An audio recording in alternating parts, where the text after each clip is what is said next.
अस्सलाम वालेकुम my dear students, please recite the दुरूद शरीफ। आज का जो हमारा लेक्चर है वो है कंजक्शन के बारे में।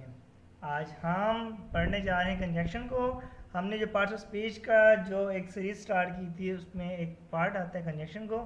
कंजक्शन के बारे में, कंजक्शन होता क्या है उसकी लिस्ट प्रोवाइड करूँगा, उसके बाद आपको बताऊँगा उसकी टाइप्स, उसके बाद कुछ सेंटेंस प्रोवाइड करूँगा, उसको आप देख लीजिएगा। आपके पास एक अच्छा सा नॉलेज होगा कंजक्शन के बारे में। कंजंक्शंस, जंक्शन, मिलाना दो चीज़ों को, ठीक है। ये क्या करता है, ज्वाइन करता है टू या मोर वर्ड्स को, फ्रेज को सेंटेंस के अंदर को जोड़ता है। सिर्फ वर्ड्स को नहीं जोड़ता, फ्रेजेस को जोड़ता है, सेंटेंसेस को जोड़ते हैं। They help connect the ideas को जोड़ता है और मेक सेंटेंस स्मूथर और इजी बनाता है। उसके ख्यालात को, जुमलों को क्या बनाने के लिए हम इसको इस्तेमाल कर रहे होते हैं।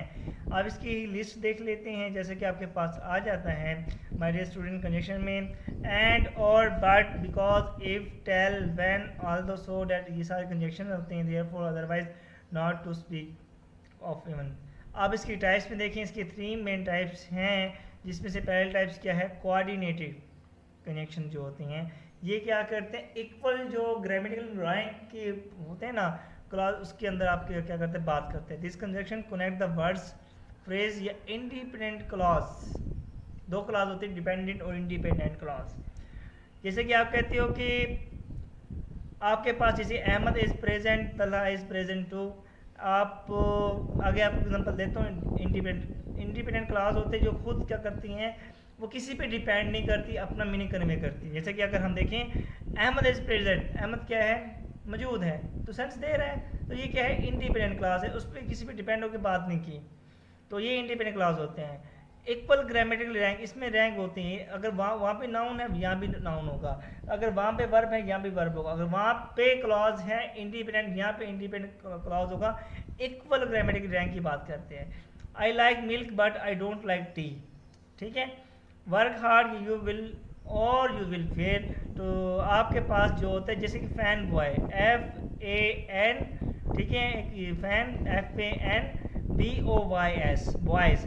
जो ये कंजक्शन होते हैं ये आपके पास कोऑर्डिनेटिंग कंजक्शन होते हैं। एफ से बनता है फॉर, ए से बनता है एन से बनता है नॉर, बी से बनता है बट, ओ से बनता है ओनली, एंड वाई से बनता है येट, सो, एस से बनता है सो। तो ये सारे जो होते हैं वर्ड, आपको जो कंजक्शन होते हैं ये आपको बता रहे होते हैं। ओ से बन ओनली लें, ओ से और भी बनता है, इसको आप देख सकते हैं एज अ कंजक्शन के तौर पर। सब ऑर्डिनरी कंजक्शन कौन सी होते हैं उनको हम देखते हैं। ये इसमें क्या होता है, एक डिपेंडेंट क्लास और दूसरा इंडिपेंडेंट क्लास होता है। This conjunction link an independent class with the dependent class show in the case, जैसे कि I can't go because I am busy. I can't go, हमें नहीं पता कहाँ जाना चाहता है। If you study hard you will pass, you will pass. If क्या आ गया आपके पास, जैसे he works hard so that he में पास, ही में पास हो जाएगा। क्यों पास होगा, किस लिए पास होगा, कुछ नहीं पता, ही वर्क्स हार्ड। तो ऐसे जो कंजक्शन होते हैं, so that, because, if, although he is rich yet he is a miser, वक्लमंद है। तो ऐसे जो वर्ड्स, ऐसे सेंटेंस होते हैं, एक क्या होता है इंडिपेंडेंट क्लास, एक होता है डिपेंडेंट क्लास होता है। एंड दूसरे क्लास को क्या करने के लिए, अपना मीनिंग शो करने के लिए, पूरी सेंस देने के लिए किसी दूसरी क्लास की जरूरत पड़े तो वो क्या बनता है, डिपेंडेंट क्लास कहलाता है। तो ये होता है। उसके बाद आता है कोरिलेटिव कंजक्शन, जिसे आपको पेयर कंजक्शन भी कह सकती हो, जिसके अंदर आ जाते हैं। इसमें क्या करती है, आप use to join equal sentence elements and show the relationship. इसमें इक्वल रैंक, यानी either or, neither, nor, not only but also. जैसे द मोर, ऐसे not so as, either you or Asif has stolen my book, neither nor I nor Asif is guilty। ऐसे जो words होती हैं आपके पास correlative conjunction में आते हैं। जो master in the types of conjunctions, आप नीचे उसने देखें, आपके पास वो देख रहे हैं। आपको इंग्लिश में इम्प्रूव करने के लिए इनके ऊपर कमांड होना लाजमी होता है। जैसे कि एंड है, एंड कब यूज़ करती है, कनेक्ट द सिमिलर आइडियाज और एक्शन को, सिमिलर एक्शन को। Ahmad is present and Allah is present, Ali and Ahmad, similar ideas को। बट कब यूज़ करते हो, जब कोई आपके पास कंट्रास्ट होता है टू आइडियाज़ का, Ahmad is present but Talha is absent, तो बट तब इस्तेमाल करते हो। उसके बाद आपके पास आता है एज वेल एज, जब आप क्या कहते हैं मोर इन्फॉर्मेशन दे रही होती हो, आप कहते हो कि वो is intelligent as well as hard working, उसके बारे में। डैड कब यूज़ करते हो, जब किसी से क्रॉस को इंट्रोड्यूस करवाते हो।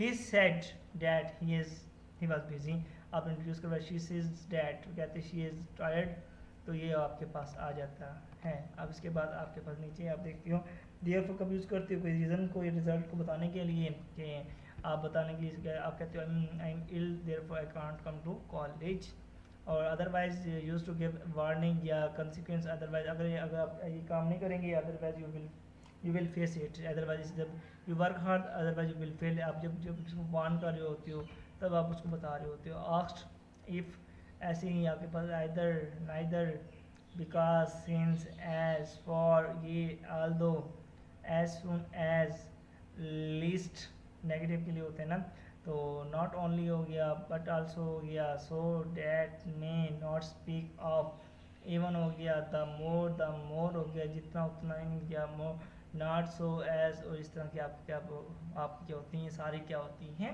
आपके जो कंजक्शन का एक टॉपिक है वो यहाँ पे कंप्लीट हो जाता है।